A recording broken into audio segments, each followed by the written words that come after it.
Coming up, what led the former West Fargo assistant police chief to step down? Changes coming to the juvenile justice system in North Dakota. Plus, while food prices go up, the size of the items you're getting is shrinking. Valley News Live at 10 starts right now. This is Valley News Live at 10.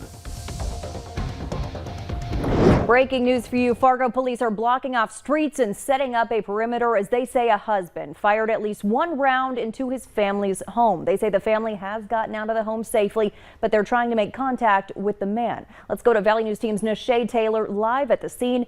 Nishay, what do we know?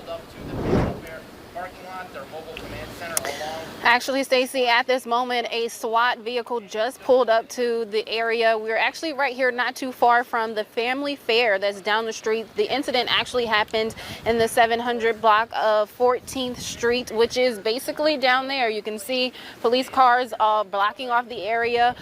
We're still waiting to learn more information. Fargo PD is exposed to come to this area right here to the shopping center of Family Fair to fill us in on what exactly happened and what was involved in the situation. So we will have more details as they become available. Nishay Taylor in Fargo for Valley News Live. All right, thanks so much, Nishay, for that live report. Now to a story we've been investigating from the beginning. West Fargo's former assistant police chief was placed on leave before stepping down on Friday.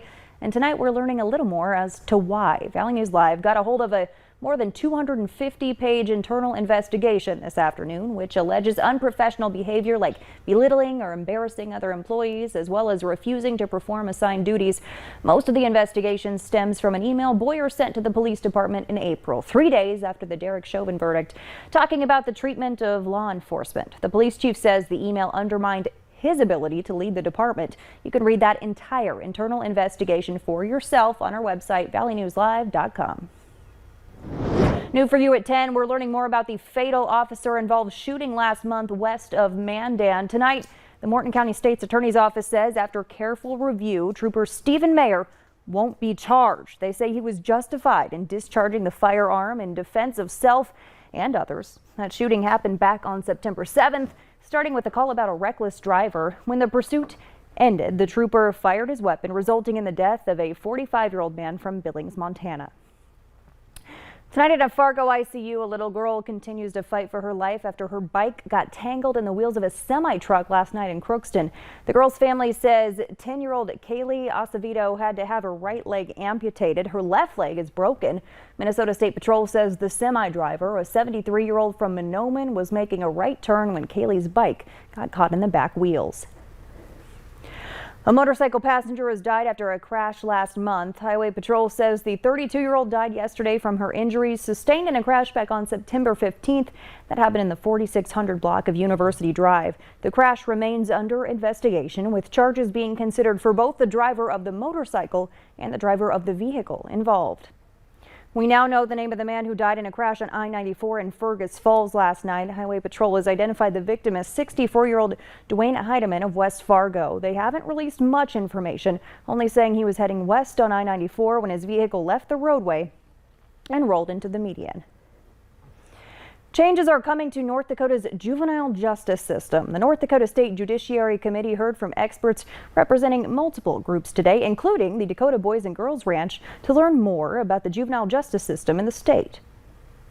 Residential services are not designed for kids to stay with us forever, and that's a misnomer. Our kids on average are with us 5 to 6 months. So we have to, at the very moment that we learn of the child, begin planning for their success outside of the treatment center. It's an element. Last session, the state legislature passed the Juvenile Court Act, the largest overhaul to the system in 52 years. They say more legislation for the next session is likely. You may be feeling a hit on your wallet. The price for groceries and household items continues to rise. Valley News Team's Nishay Taylor investigates exactly how much you're paying for certain items and how much you're getting for the cost. Yeah, last week on groceries it cost me $250 to buy groceries for 2 weeks, and I'm not buying groceries again. The average grocery monthly bill for U.S. households is $387, according to the Bureau of Labor Statistics. But that average could be going up. I think it's frustrating, especially for a place like Walmart where a lot of families go to shop. I just think it's better for places that are like this that serve a lot of families of the lower class to keep lower prices so that families can try to, build up savings instead of spending all of it on groceries all the time.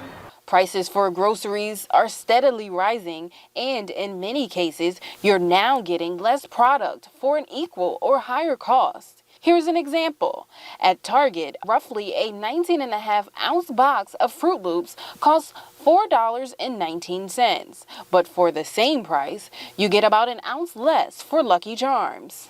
And if you compare soda products, it costs 10 cents more for a 2-liter bottle of Pepsi than Coke. Also, you could be getting less for your favorite potato chips.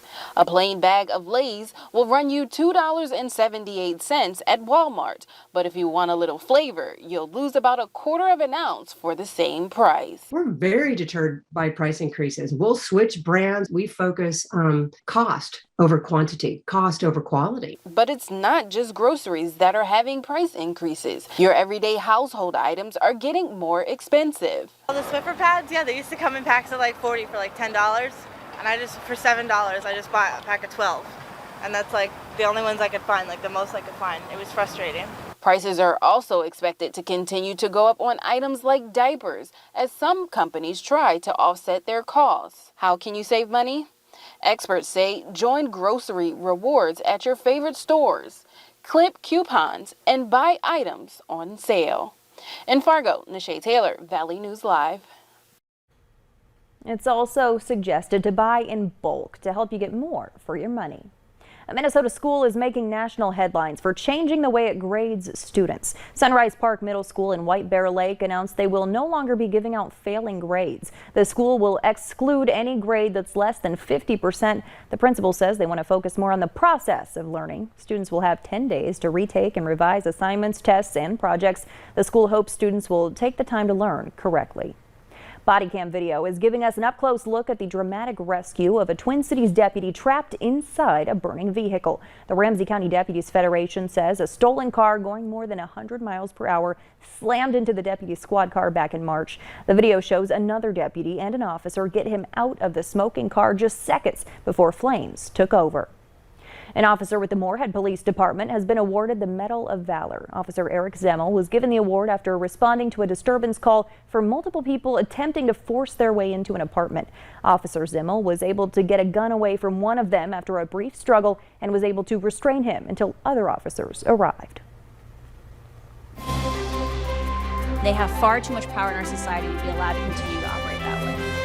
Still ahead tonight, the Facebook whistleblower speaking on Capitol Hill about what she says Facebook is choosing to ignore. And as we go to break, a nice calm night in the weather department. Hutch is getting your forecast ready for you. We'll be right back.